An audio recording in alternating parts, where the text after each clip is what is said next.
I know that we are in the holiday of Sukkot, but I want to tell you a story about a very strange observance of the holiday of Purim. The year was 1946.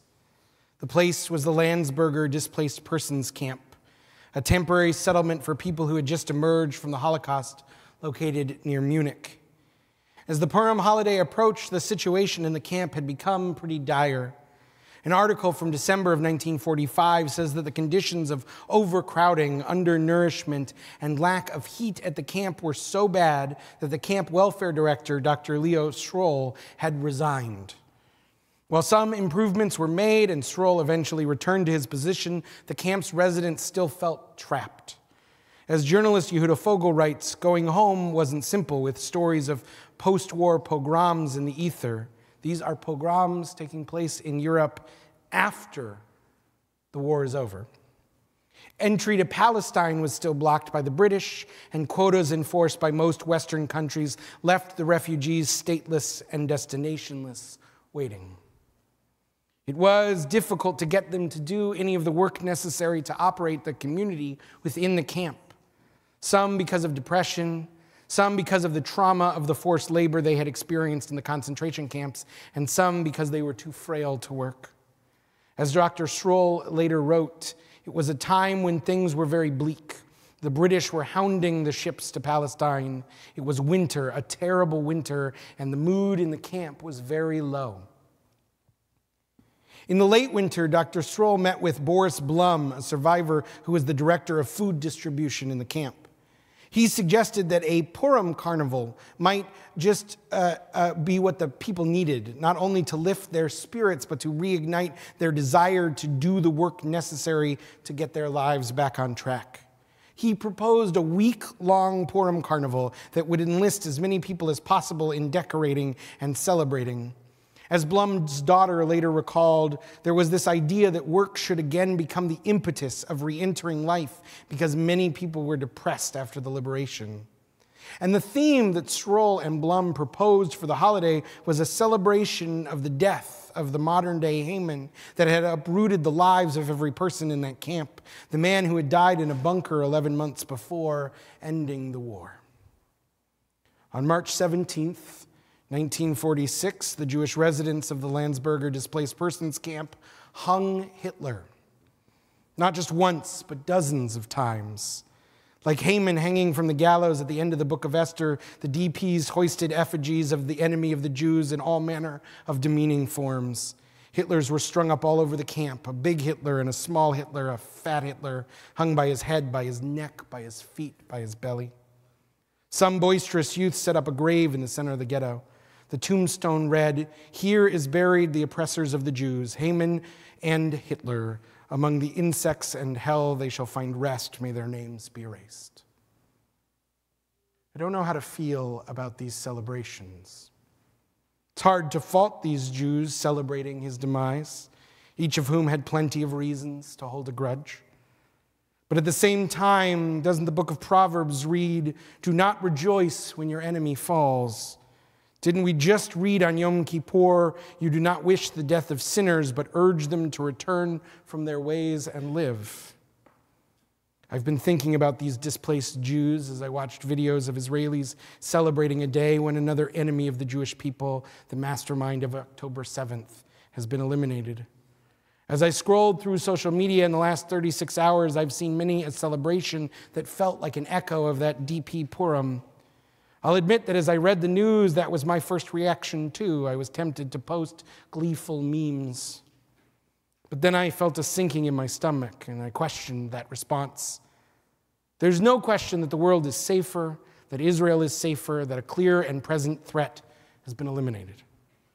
I knew that relief, gratitude, hope were all appropriate responses to hearing this news, but what about celebration? What about joy? It may not be Purim, but it is Sukkot, which our tradition calls Zman Simchateinu, the time of our joy. Deuteronomy commands, "You shall rejoice in your festival with your sons and your daughters, your male and female slave, the family of the Levite, the stranger, the fatherless, the widow of your communities." We are commanded to rejoice on Sukkot. Which begs the question, is celebrating the demise of an unrepentant anti-Semite a fulfillment of this mitzvah or a desecration of it? How are we to feel when our enemies stumble?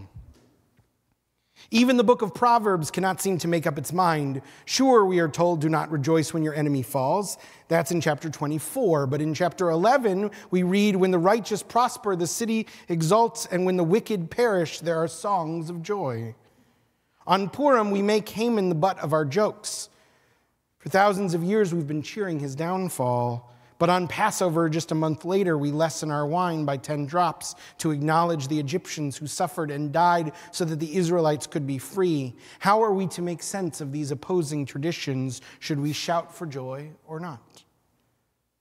The tradition of removing drops of wine from our glasses at Seder comes from the Talmud, where we're told that when the Israelites reached the far shore of the sea and the waters closed in on the pursuing Egyptians, the ministering angels started to rejoice and praise God. But God rebuked them, saying, "My creations are drowning in the sea, and you recite a joyful song before me?" God was anguished that our liberation was predicated on Egyptian suffering. Wine is a symbol of our joy, and even though we are celebrating freedom, we lessen our joy to honor God's pain. This story is part of a page in the Talmud where the rabbis are debating this very question of the ethics of celebrating the demise of an enemy. The passage begins with the rabbinic dictum that every person is descended from a single human, Adam, so that nobody can say, "My ancestor was greater than yours." We are all a part of one human family. But how will the rabbis reconcile this with the text from Proverbs about songs of joy when a wicked person perishes? And they bring an additional text from the book of Kings that talks about the death of a particularly oppressive Jewish king named Achav. When the Judeans heard the news, they burst into song. And later in the Tanakh, the Israelites' enemies are defeated, and they sing, "Hodu ladonai ki leolam chasdo," give thanks to God, for God's mercy lasts forever. Rabbi Yochanan then points out that this is a common song, but that it was missing a phrase. Usually we sing, "Hodu ladonai ki tov," give thanks to God, for God is good, God's mercy lasts forever. But in this song, at the defeat of the enemies, there's no mention of God's goodness. God's liberatory acts may be necessary, but we hesitate to frame them as good. From all this, Rabbi Yosei bar Hanania concludes, God does not rejoice in the downfall of sinners, but God does cause others to feel joy. What are we to make of this discussion? I understand Rabbi Yosei to be saying that God takes no joy in the death of evil people. God understands that humans will, and God permits it. The rabbis seem to be saying that it's a natural human reaction to hear about the bad luck of someone who's done you wrong and revel in that for just a moment. William Blake notes, it's an easy thing to laugh at wrathful elements, that we might feel gratitude for the thunderstorm that destroys our enemy's house. As Rabbi Judah Loew, the Maharal of Prague, writes, God takes no delight when our enemies drown, but God knows that they have harassed and oppressed us, that they have caused suffering, and in their downfall, God allows us the natural instinct to rejoice. But if it's natural, then what do we do with Proverbs' prohibition against it? That verse goes a little further, explaining that it's not just that we should not rejoice, but why. When your enemy falls, do not be happy. When he stumbles, let your heart not rejoice, lest God see you and God's anger turn from your enemy towards you. What the text seems to understand is that even if it is a natural human reaction to feel a tinge of joy in these situations, we must be wary of that instinct. Even if it's natural, the rabbis remind us that there is no kitov, there is no good in it. It has the potential to damage our hearts. Our enemy may have sought to dehumanize us. If we lower ourselves to their level, we risk letting them succeed. The culmination of that Purim celebration in Blandensburg DP camp was described by the local Yiddish newspaper. At 7 o'clock in the evening at the sports field, there took place a public, symbolic burning of Hitler's Mein Kampf. The flames which licked at the black night sky carried far, far up over the mountains and seas this tiding: Am Yisrael Chai, Jews live on, we live. Hitler may his name and memory be blotted out, has lost his Kampf, writes the newspaper, his battle, and we Jews, although we have paid dearly, we have won the battle. And so Haman ended, so Hitler ended, and so will all the enemies of the Jews. I'm struck by this image. These Jews who had survived so much terror stood proudly and sang, Am Yisrael Chai, the people of Israel live. And yet they also participated in a book burning. They co-opted the methodology that the Nazis had used in the 30s to try and eliminate Jewish culture.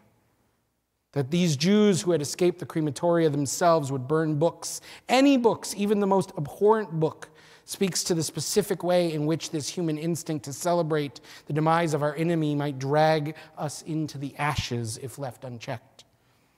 I read yesterday that some Israelis have taken to handing out candy when they hear the news of the demise of a Hamas terrorist, a practice they borrowed directly from the Hamas terrorists who hand out candy when they hear of the demise of Jews. Blake may be right that joy in this situation is an easy thing, a human thing, but to lessen our joy, even by a few drops, that's divine. Dr. Schroll's vision in planning that Landensburg Purim celebration was to re-inspire a traumatized and despondent people, to bring them back to life again. He believed in the transformative power of work, of action. And perhaps this is the best direction for me to point my celebratory energy, because even with yesterday's news, the work continues. The work of fighting for the immediate release of the 101 hostages still in captivity. The work of fighting for the expeditious end to this painful war and to Hamas's leadership in Gaza. And the work of fighting for a future that is better than the past. A future where neighbors don't have to be enemies, where nobody rejoices at the downfall of another. This would be the real source of simcha, of joy. Rabbi Judah Lowe writes, Ki simcha hu asher yesh lo shlemut. The real joy is where there is shlemut, from the word shalom, wholeness, peace. In this time of the festival of Sukkot, in this man Simchateinu, let us be inspired to pursue real and lasting peace. Shabbat Shalom.